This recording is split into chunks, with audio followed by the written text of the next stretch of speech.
Bonjour Laure, je suis super contente de te recevoir aujourd'hui pour t'interviewer, parce qu'en fait, tu es mon premier témoignage client. Voilà, merci à toi. Exactement, c'est moi qui te remercie Muriel parce que c'est intéressant et important de faire partager mon expérience.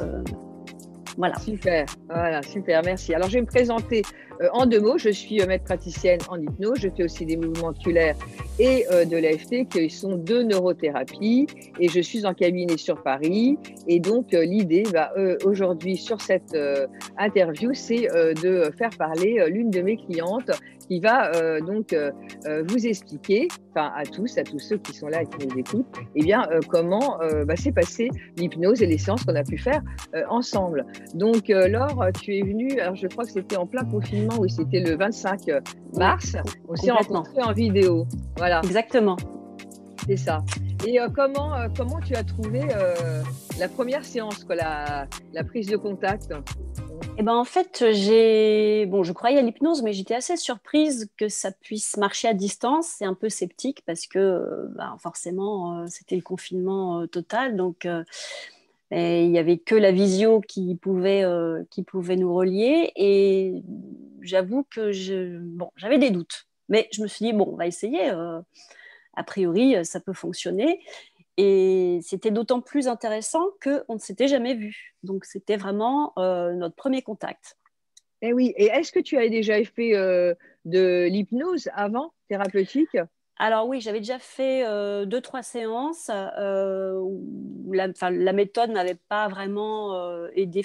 D'accord. D'accord. Donc, c'était peut-être pour ça que tu étais un peu sceptique, et d'autant plus que c'était en vidéo. Voilà. D'accord. Voilà, il y avait deux raisons qui me rendaient sceptique. Eh oui, alors du coup, j'en profite comme il y a des personnes qui nous écoutent et que l'idée, c'est de faire connaître l'hypnose et de comprendre un peu mieux comment ça fonctionne. Alors, ce que je voulais vous dire, c'est que souvent, il y a des personnes qui disent qu'elles ne sont pas réceptives à l'hypnose. Eh bien, ce n'est pas forcément ça. C'est vrai qu'il peut y avoir 5% de personnes qui ne le sont pas, mais il arrive que, comment dire, si le contact ne passe pas avec la personne, qu'on n'a pas confiance, qu'on n'est pas à l'aise, et ben forcément, l'inconscient va avoir du mal à être présent, vous allez avoir du mal à lâcher prise et du coup, l'hypnose ne va pas fonctionner comme elle doit fonctionner, c'est-à-dire que les suggestions que l'hypnothérapeute va faire, c'est-à-dire moi par exemple ou quelqu'un d'autre, eh bien, ne vont pas avoir d'effet sur vous. Ça peut être la première chose. En plus de l'aspect confiance, il y a autre chose. Si l'hypnothérapeute ne comprend pas exactement ce que vous voulez et ne sait pas rentrer dans votre monde avec vos mots ou faire les bonnes métaphores, eh bien, il se peut que les suggestions ne fonctionnent pas non plus. Donc, en fait, il y a plusieurs choses qui peuvent faire que ça ne fonctionne pas. Donc, ce n'est pas forcément évident. Et donc, le conseil, c'est de dire que si vous n'avez pas, quand vous rencontrez un hypnothérapeute, que vous voulez arrêter de fumer ou dormir mieux ou augmenter votre confiance en vous, si vous ne sentez pas la personne, eh bien, ce n'est pas la peine de continuer. Il vaut mieux aller voir quelqu'un d'autre. Parce que forcément, votre enfant intérieur, votre inconscient, eh bien, vous n'allez pas pouvoir lâcher prise et ça ne va pas fonctionner. Voilà, donc j'en profitais. Voilà. Tout à fait. Donc, ouais. Et donc, la première séance, ah oui, la première séance, moi, j'aime bien. Donc, ça, on a 1 heure et demie. Je prévois 1 heure et demie pour la première séance et 1 heure pour les autres séances parce que ça me permet de faire une première séance d'hypnose, justement, qui est une séance découverte, entre guillemets. Alors, toi, c'était pour quelle raison que tu étais venu me voir, si tu peux expliquer Moi, aux c'était pour la personnes. confiance en moi, puisque ça a toujours été un problème récurrent. Et avec l'âge, ça ne s'est pas arrangé. En fait, c'était mis sous le paillasson. Et puis un beau jour, on se rend compte que ça gêne vraiment dans la vie de tous les jours. Et je me suis dit, comme je suis curieuse et que je croyais, je crois en l'hypnose, je me suis dit, pourquoi pas, ça peut traiter de beaucoup de choses. Et voilà, on va essayer. Mmh. Donc, tu te souviens de la première séance d'hypnose, justement, celle que j'ai fait au premier rendez-vous? Oui. Oui, pour moi, c'était magique, quoi. C'était vraiment une grande détente, avec que des belles choses, que de la lumière, des paillettes d'or. Enfin, il y avait quelque chose de très, très valorisant et très doux et très agréable qui met en confiance et qui déjà redonne envie et confiance. Donc, c'était un bon départ, oui. Mmh. Voilà, ouais, parce qu'en fait, la première séance, donc dans le protocole, entre guillemets, confiance en soi, la première séance qui est importante, c'est d'ouvrir le canal vers l'inconscient, en fait, l'enfant intérieur, cette partie de toi qui a tout enregistré, en fait, depuis ton enfance. Parce que avec les masques qu'on met, et comme l'inconscient, il encaisse, il encaisse, il encaisse, du coup, il se protège, il se protège, il se protège. Et la première séance qui est capitale, c'est de se reconnecter, de te reconnecter à tes ressources intérieures, ce que j'appelle la malle au trésor, quand j'utilise la préface du livre d'Eckhart Tolle, Le pouvoir du moment présent. Et j'en profite, je vais la raconter très rapidement, parce que c'est vrai que ça c'est sympa, de ce mendiant qui est assis en fait sur une grosse caisse avec un inconnu qui passe. Et le mendiant lui demande avec sa casquette de baseball une pièce d'or, enfin une pièce. Et l'inconnu le regarde, lui dit, mais tu es assis sur une énorme caisse, qu'est-ce qu'il y a dans cette caisse? Et le mendiant, il dit, bah, il n'y a rien, ça fait 30 ans que je mendie, s'il y avait quelque chose, je ne serais pas là voilà, à mendier. Et donc l'inconnu lui dit, bah, permets-moi de regarder ce qu'il y a à l'intérieur, parce que je ne vais pas te donner de pièces, sinon ça m'intrigue, j'aimerais savoir ce qu'il y a à l'intérieur. Et quand ils ouvrent la caisse, ils se rendent compte qu'elle était remplie de pièces d'or. Et c'est là que j'explique à la cliente, ben voilà, en fait, vous êtes assise sur une malle au trésor sans le savoir. Et moi, je suis cet inconnu qui va vous reconnecter à ce trésor que vous avez en vous et que vous avez oublié. Donc, on reconnecte, en fait, à la première séance d'hypnose, je reconnecte l'inconscient, en fait, la personne à son inconscient et l'inconscient, en fait, à cette malle au trésor qui est juste en dessous, qui sont toutes les ressources qui sont comment dire, en dessous de la surface. Et du coup, ça ouvre le canal pour aller parler à l'inconscient et à ce trésor, quoi. C'est comme un disque dur qui enregistre tout. C'est un peu moins beau que la malle au trésor comme métaphore, mais c'est ça. Et en fait, quelque part, on ouvre la connexion avec le disque dur et après, on va pouvoir envoyer les suggestions et tout ce que tu veux. C'est la raison pour laquelle je t'avais demandé après de faire. J'aime bien demander qu'est-ce que vous voulez, qu'est-ce que vous aimez.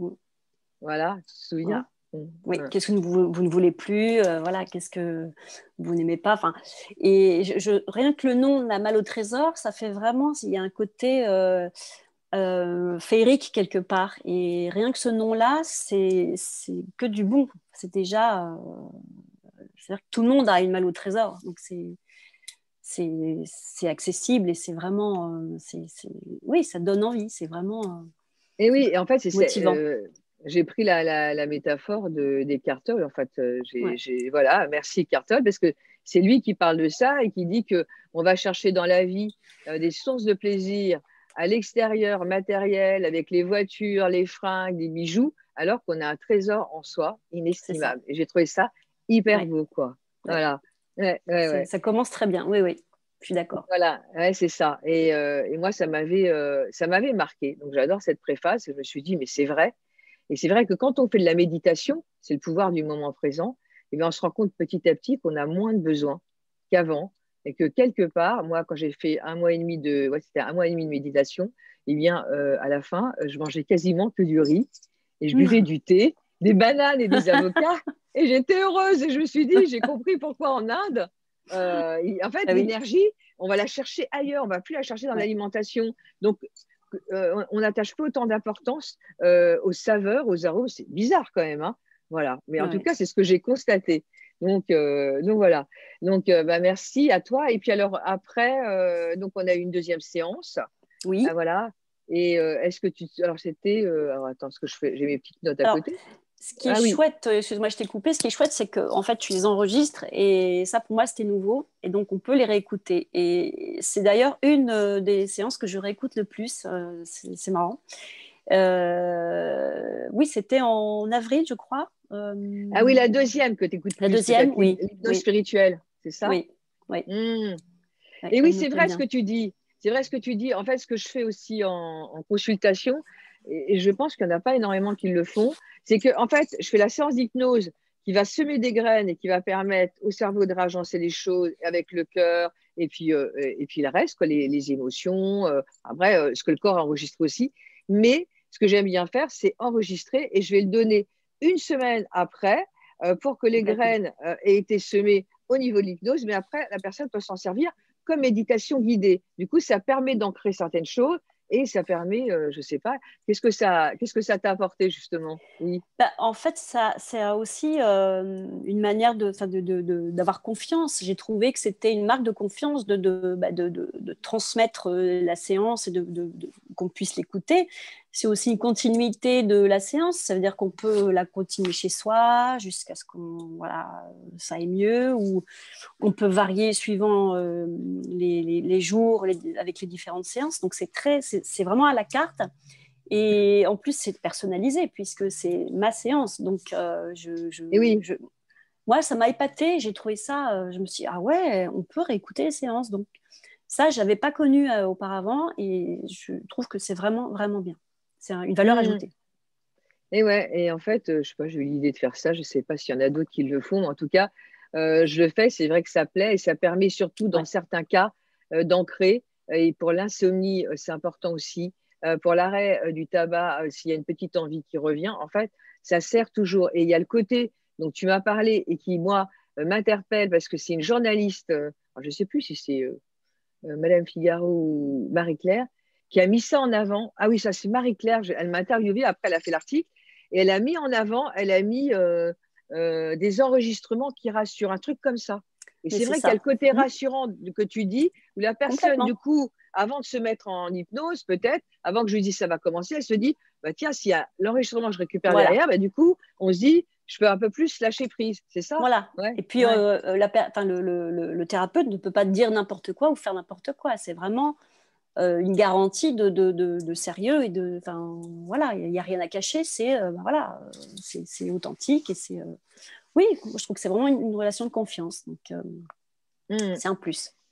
Alors, tu me disais tout à l'heure, là, juste avant, que la deuxième séance, l'hypnose spirituelle, que la deuxième que j'ai faite, c'est celle que tu écoutes le plus. C'est ça? Oui. Je reviens toujours vers cette séance. Je ne sais pas pourquoi. Parce que j'en ai fait plusieurs. Et je varie, hein, mais souvent, je reviens vers celle-là. Oui, voilà, parce qu'en fait, c'était la première séance, on a fait la connexion à la malle au trésor. Je crois que la deuxième, on a peut-être envoyé les je veux, etc. Oui, voilà. Et la troisième, on a fait l'hypnose spirituelle. L'hypnose spirituelle, c'est un peu plus spirituel, c'est-à-dire qu'une fois qu'on a commencé à travailler le renforcement de soi, eh bien, on va ouvrir le potentiel de transformation, ouvrir les capacités intuitives, essayer de voir avec une altitude intérieure, en fait, sa vie d'une autre manière et comprendre que les défis ou les difficultés, eh bien, tout ça, c'est normal et que tout est mouvement et que, voilà, ouvrir la voie, en fait, ouvrir le chemin pour l'âme de la personne et qu'elle trouve vraiment sa voie. À côté, ce que j'aime bien faire aussi, que je t'ai fait connaître, c'est le petit test dont la fille de Servan-Schreiber en parle aussi, fait du développement personnel. C'est le test sur les 24 forces de caractère. Et ouais. Donc ça, si tu peux en parler, et oui, ça c'est intéressant aussi. Oui, effectivement, j'étais un petit peu sceptique. Enfin, je me disais, bon, oui, on pense se connaître, et puis en fin de compte, quand on fait ce test, on peut être assez surpris par ce qui ressort. Me concernant, je crois que c'était l'empathie ou oui, il y avait l'empathie, il y avait le côté social, vous travaillez dans une association, le côté bénévole, le côté... Voilà. L'amour aussi. L'amour. Bon, il y avait des belles valeurs, hein, alors que moi j'ai pris un peu comme les gentils, les gentils, mais bon. C'est vrai. En fait, non. Pas très contente. Voilà, je suis pas très contente. Je me suis dit non, c'est pas ça que je voulais. Et puis en fait, quand on a échangé là-dessus, c'est vrai que en m'en rendant compte, en creusant, je me suis dit mais vois plutôt les choses d'une autre manière. Ça n'empêche pas d'avoir de la personnalité, d'avoir de l'empathie, voilà, c'est pas pour ça qu'on est gentil ou. Et oui, parce qu'en fait. Maintenant, j'en suis fière, voilà, c'est permet de se connaître aussi. Et ouais, en fait, les 24 forces de caractère, c'est hyper intéressant, donc j'aime bien le conseiller parce que ça permet de voir qu'est-ce qu'on a besoin de remplir qui fait partie de son caractère. Et si on ne le remplit pas dans la vie courante, c'est embêtant. Si par exemple on est dans la bienveillance et dans le fait d'aimer les autres et d'être aimé et de faire les choses d'une manière un peu dans l'amour, avec, comment dire, ce que tu disais, l'empathie, les valeurs que tu avais, c'est hyper important. Alors, tu peux dire au départ, et la réaction que tu as eue, c'est de dire, bah oui, c'est vrai qu'on va dire toujours que je suis gentille, que je suis bienveillante et tout, mais bon, voilà. Mais oui, mais tout le monde n'a pas, en fait, besoin d'être forcément là-dedans, parce qu'il y a le leadership, il y a plein, il y en a 24 quand même. Et c'est vrai que ça te correspond et que du coup, eh bien, après, c'est intéressant, on en parlera peut-être après par la suite, mais voilà, l'air de rien, peut-être l'hypnose spirituelle, plus le fait de faire ce travail qui est plus ce qu'on pourrait appeler du coaching. En fait, je ne fais pas de coaching, mais j'aime bien donner ça à côté, faire travailler les clientes en parallèle comme je l'ai fait avec toi, entre les séances. Ça permet d'avancer quelque part, de faire un chemin au niveau conscient et au niveau inconscient. Voilà. Et donc, cette séance-là, si tu l'écoutes régulièrement, du coup, ça t'aide aussi à avancer sur ton chemin, quoi. Voilà. Oui, c'est ça, donc, complètement.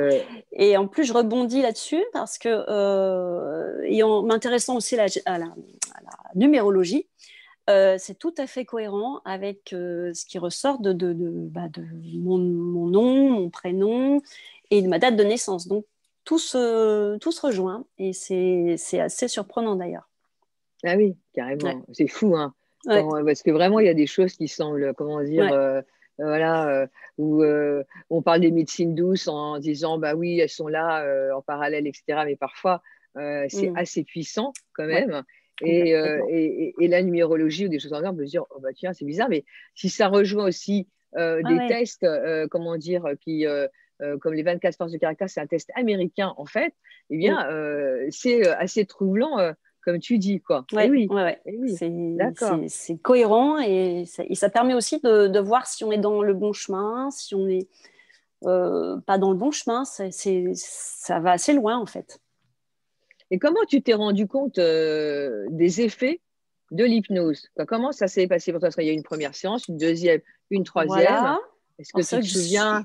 Je ne savais pas trop s'il en fallait 2, s'il en fallait 3. Et puis, c'est vrai que je suis revenue. Il y a eu comme un. C'est très bizarre, il y a eu comme un déclic. Ouais. Ça a mis un petit peu de temps, hein. Je crois que c'était vers avril-mai, peut-être. Mai-juin. Alors, en fait, il y a le 25 mars où on s'est vu. Et après, on s'est revu le 6 avril. Le 6, alors là, le 25 mars, quand on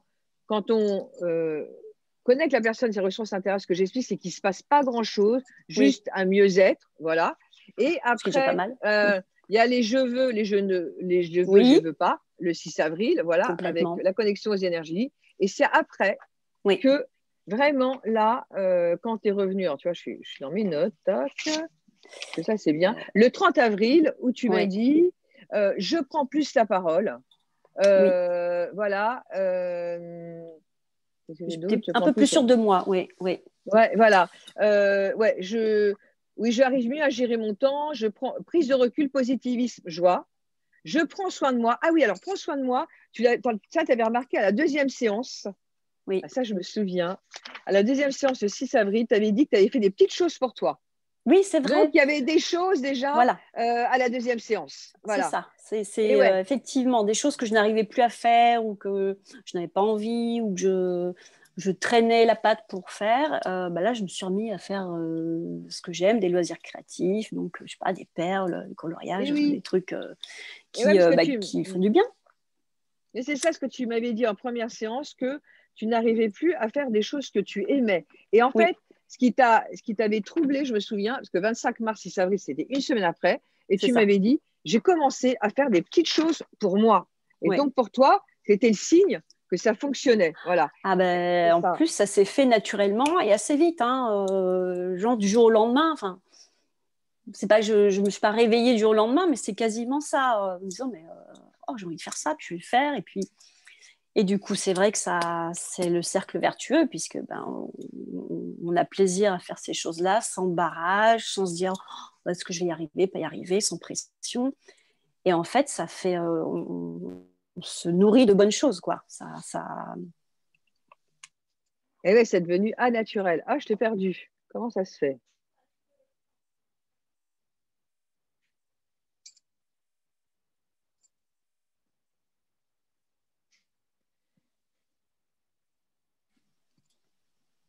Et voilà, donc tu t'étais rendu compte effectivement que tu faisais des petites choses pour toi-même, comme tu dis, dès la première, après la première séance. Ouais, c'est ça. En plus, je vais te dire que ça faisait quand même des années que je ne faisais plus rien pour moi. Hein. On va compter ça en quelques années, genre 10 ans quand même. Hein. Donc, gros, ouais.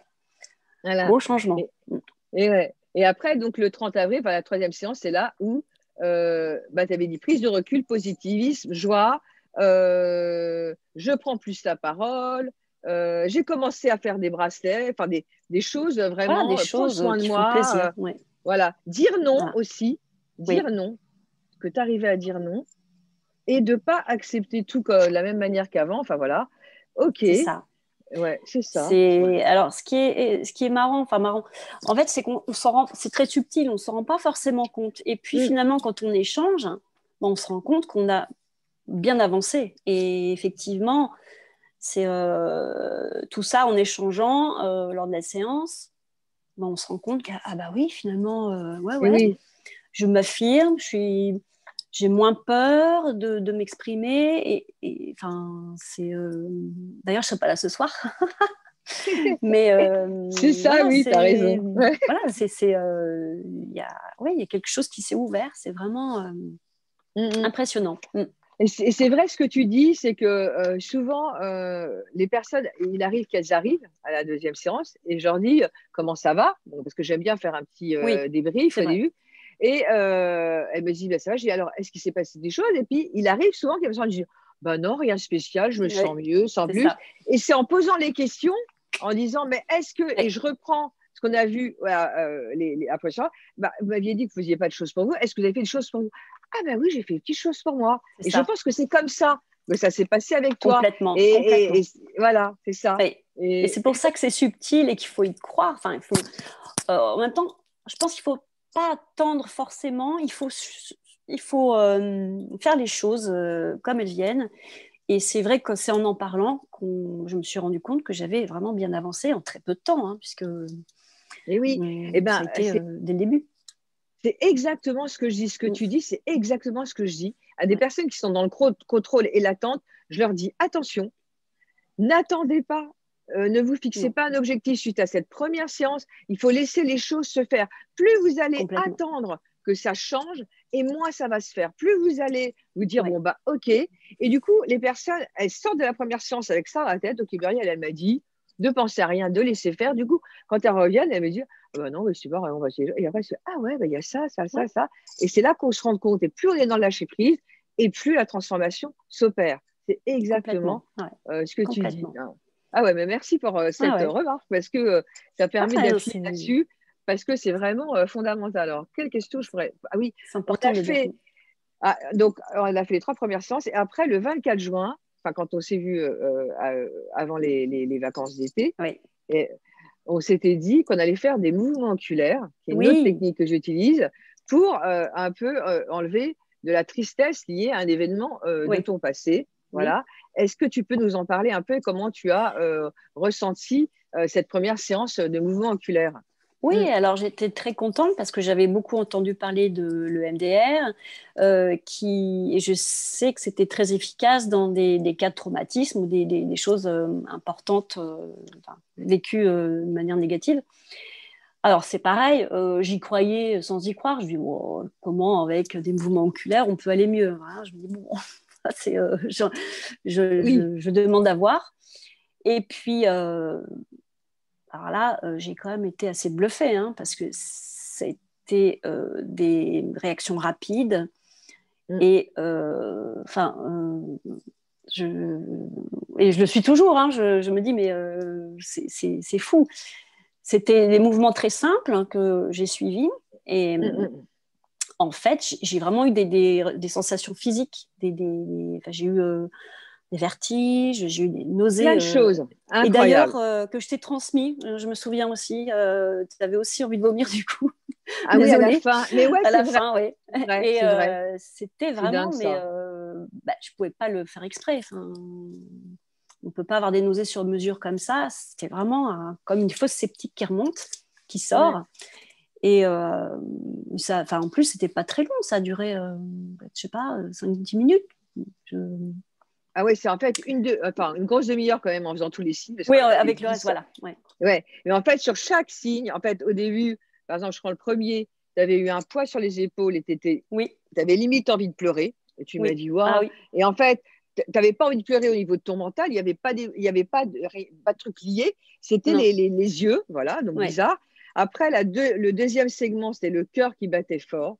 Ah, le troisième segment, oppressé, du mal à respirer. Après, le quatrième segment, palpitation plus nausée. Donc, c'est ça qui est fou dans les mouvements oculaires pour ceux qui nous écoutent. Et à chaque fois, les personnes sont interloquées. C'est que vous ressentez des choses dans votre corps, quoi. Comme le dit Laure, quoi. Et c'est puissant. Et ça fait bizarre de sentir son dos crispé ou d'avoir carrément mal au cœur ou mal à la tête. Alors, ça peut être des sensations comme toi, Laure, parce que tu dois être très sensible. Donc, souvent, les personnes sensibles, ce sont les sensations, mais il y en a qui ont des images. Et si c'est un deuil, par exemple, j'ai une personne qui voyait ses grands-parents qui s'éloignaient. Voilà. En fait, ça dépend des personnes. Quoi, voilà. De chacun. Il se passe des choses à chaque segment. Et ce qui est intéressant, c'est que quand, au début, on est sur une échelle de 0 à 10 à 9, 10, c'est qu'à la fin, on va mieux. Donc, on met des plus. Donc, déjà, une séance fait du bien. Et après, l'idée, c'est d'en faire plusieurs. Bon, nous, on n'a pas continué après parce qu'il y a des changements qui sont opérés pour toi et tu étais contente. Mais c'est vrai qu'on pourrait continuer aussi si tu voulais à un moment. Quoi, voilà. Donc, en tout cas, bien sûr. Juste pour le plaisir. Mais alors, ce que j'aime aussi, c'est que tu manies les outils. Il n'y a pas que l'hypnose, il y a le MDR. Et tu es ouverte à plein de choses qui vont dans le même sens. Donc, c'est bien d'avoir une palette d'outils qui va de concert avec l'hypnose. C'est vraiment intéressant.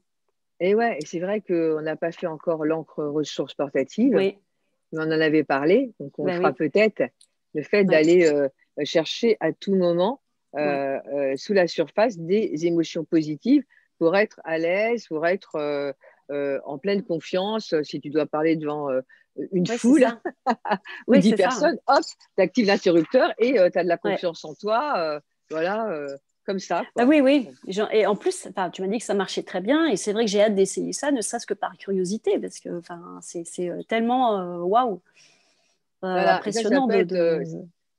Ça peut être sympa. Et donc, et voilà, je pense qu'on a fait le tour, parce que je me souviens qu'après, c'est le 24 juin quand on a fait les mouvements oculaires. C'est là où tu étais super contente, parce que c'est pour ça qu'après, on ne s'est pas revus. Parce que, voilà. Ça allait bien, j'étais délivrée d'un poids. Tous les niveaux étaient au top. Et oui, tu m'avais dit, vois les choses d'une manière positive, plus positive, a envie de vivre vraiment sa vie. Vraiment sa vie. Voilà. C'est ça. Je me trouve plus communicante qu'avant. Ça change tout. Ce que je renvoie est vraiment différent. Voilà, je suis vraiment libérée. Voilà. Mais c'est bien que tu aies pris des notes, parce qu'on ne se souvient pas forcément de l'intensité des mots qu'on a choisis. Et ça fait toujours ça fait plaisir de voir à quel point c'était concret et puissant. Voilà.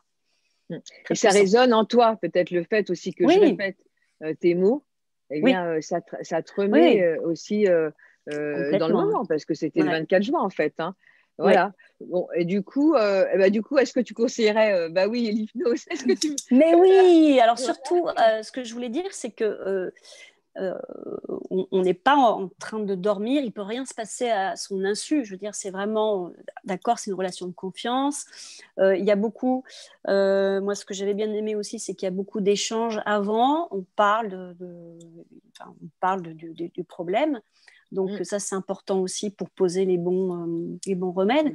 Et surtout, il n'y a aucun risque pendant la séance. C'est plutôt pour moi une grande relaxation où vraiment on rentre dans un état où, comme tu dis, on ne fait rien et il n'y a que des bonnes choses. C'est vraiment une détente profonde. Et voilà, il n'y a que du positif. C'est...